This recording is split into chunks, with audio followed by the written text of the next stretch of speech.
I realize now with this new set of tutorials that I haven't given you any sort of minor chords yet with these in-depth lessons. I haven't delved into that minor sound.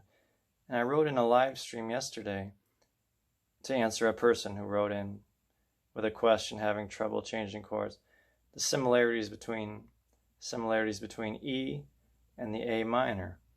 Simply moving towards the floor with this shape, very similar form. It's almost identical. It is identical except what the thumb does, but you're moving towards the floor. It's just a different orientation on the fretboard. And otherwise, this is not the hardest chord in the world.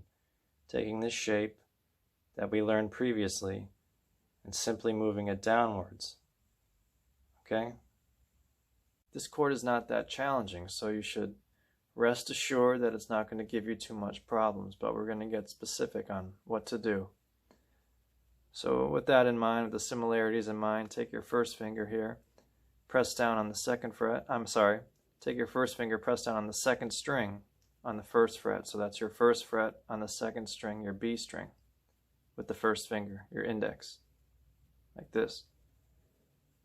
Second finger pressing down on the second fret on the fourth string, and my third finger, or ring, pressing down on the second fret on the third string, like this.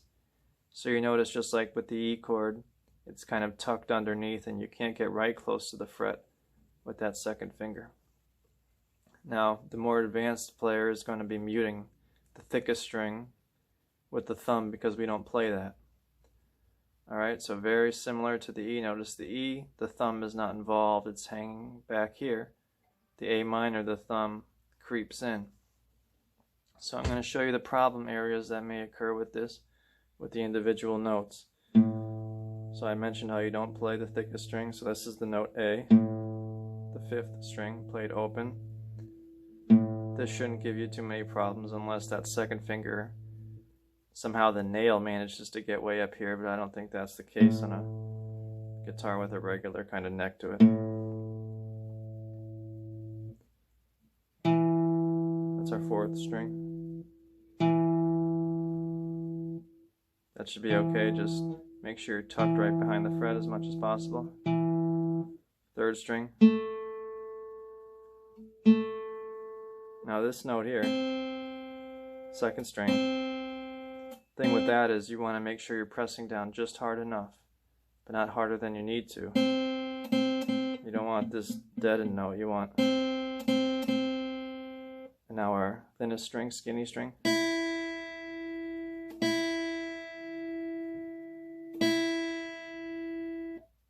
Pick out.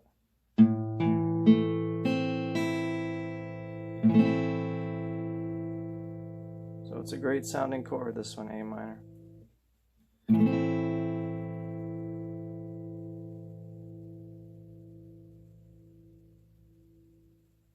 And it's really not that much more to it than that. Pretty simple. Keep practicing. Hopefully you've worked with the E by now, and transitioning over to the A minor should really be no problem at all. It's not that bad, this one.